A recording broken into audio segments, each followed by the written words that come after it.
fair bit. So if there is a doppelgangster evolve that gets necessarily like really big, Oh, and then we have to maybe go you can back keep and your change board. the Yeah, that's kind of where Assumption's The Zealot title. and Defile combo comes in to hopefully deal with that. But you're right, maybe it works sometimes. that's It's a you. thing. You're streaming. Is it though. thing? So Penn State's looking at 4 mana You and know, a if you have coin any here. issues, might do a thumb. Going for some hot tongue action. I can do it on this phone right here. With the flame tongue. It's very hot. Yeah. Yeah. Yeah. Sure. And then they get a patches. They're gonna probably get 6 damage out of this flame tongue this turn. So you make sure to put the Bloodsail Corsair on the right part of the board. Maybe they don't want patches this turn. Okay, they do. Yeah. That's Good sequencing big. by them too. These turns are really tricky. So they traded 2 little guys, dealt with that big scary 4-drop. They don't have anything on the other side of the flame tongue. They could have coined something out like a Jade Claws there, but they preferred to save the coin, threatening to Doppelgangster coin evolve next turn. Hey, Even though they guys. don't have the Doppelgangster, Welcome it's just back. kind of something on Assumption's A little mind. bit of a debate there. You. Yeah, Yeah. it's kind of a bluff, I would say. So Zealot Defile coming out to clean this up. And So strong. All okay, done. guys. Okay, just shut up. Instead of Now my 5 mana for guys. Penn State to develop with, taking the Mana Tide and the Jade Claws. 3 plus 2 is 5. If you do this though, you are locking yourself out of. No, you are actually not. Yeah, you still have the coin for Doppel Evolve, you're saying? I was gonna say yeah, that works out the other time. Yeah, I mean, Penn State's just looking at an empty board and thinking, well, the long game favors Assumption's Control Warlock, so I need to start applying pressure, and Mana Tide drawing an extra card every turn is a lot of pressure, even though it's 0 damage, it is a form of pressure. And they went with Hero Power over Jade Claws, maybe because they feel like they have not a lot of resources available to them, and they need to eke out the value of the Hero Power sort of thing. Also, you know, if you're looking at, okay, every single turn, how much 96? mana does a Warlock have? What are that in terms of benchmarks of AoE damage they can do? You know, you'd already passed the Defile point, the Tainted Zealot Defile point. You're looking at Hellfire. You know, when does the Abyssal Enforcer come online? And you were looking, okay, it's turn 6. Start putting on stuff on board, see what the response is. It's always a super interesting game of chicken to me as the Shaman in this matchup. Mm-hmm. Yeah, I think generally the Shaman kind of has to go for it in this matchup. If you try and play around stuff, you give your opponent time to draw into stuff. And it's such an unfavored matchup as the Shaman. You often are just going to have to take risks and kind of hope for the best. It's like you're saying, it's difficult to weigh when it's worth it to take that risk. But here, Assumption has 7 mana, Abyssal Enforcer costs 7 mana, it kills all of those things and makes a big thing. That's a bunch of good stuff. That is for the pure Warlock. upside, essentially. I mean, you take 3 damage, but it doesn't matter. Yeah, and you're curving into Lich King here. Okay, now you can hear Doppelgangster thing from below coin. Yeah, this Evolve, Doppelgangster yeah. Evolve is what Penn State was looking for to try and find a way to win this game. No, I think you absolutely do it. You gotta make a big board.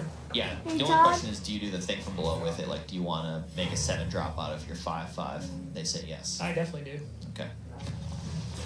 You have, okay, this is interesting. It's got a lot of health. Yeah, you have a little block there for the Auctioneer. You have the wind-up Burglebot, which you only really ever see off Evolve.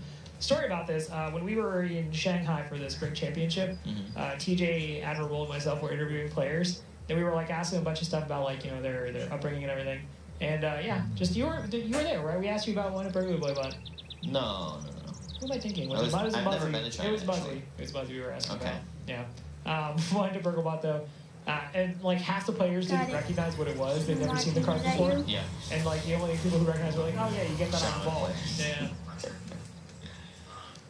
Okay, so board not addressed here. There is actually a potential for Penn State to get some juice here. Get it going. Yeah. So Penn State doesn't have anything like Bloodlust here. They can play Maelstrom Portal and That's draw a card me. off the Gadgets and Auctioneer. The question is, Oh, do why? they want to totem first to try and hit Wrath of Air? The answer is no. They want to have more mana to use this card they Is draw. that Oh, Is that Dave or Joel? Jade Lightning. That also draws off Gadget. So how do you do these trades? It's actually quite awkward looking. Like, Yeah, this if is you like roll one the thing. spell damage, this actually would have been a lot cleaner. Wrath of But Air I looking guess- real good. I guess they get to use the Jade Claws this way, which does also seem pretty See, does that do stuff? The numbers are very awkward here, which is just difficult for my brain to process. I'm not that. These kind of turns are not my forte as a player. Looks like they're going to go ahead and give up the Burgle Bot. Yeah. It's also like when you sequence this turn. Of course.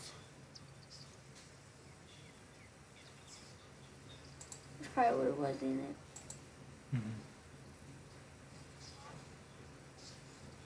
Oh, you can hear me too. Should What's up? should be good. I'm not getting no fish.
Hey, Todd.